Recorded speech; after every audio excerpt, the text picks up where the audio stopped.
a hanyar za ka yi. Ya fara a hanyar. Ba ka san aljanu sun matsa wannan hanyar. Ba wani aljanu. Wannan hanyar da ya ko aljanu. To ko da safe wannan hanyar da kuma abin da ya faru. Don't wanna have to wait tonight. Aljanun banza aljanu ne. Ba wani aljanu a wannan hanyar. Have to wait tonight. Wait tonight. That's alright. I'm gonna find my way tonight. Way tonight.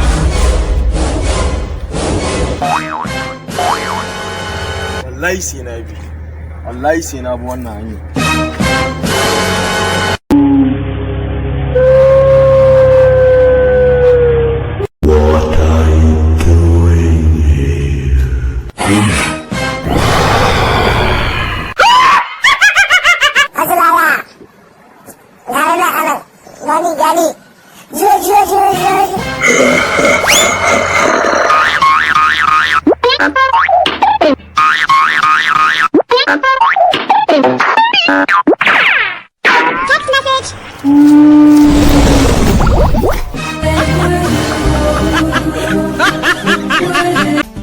Ku danna subscribing sannan ku danna ƙararrawa domin samun sababbin shirye-shiryenmu na ƙayatarwa.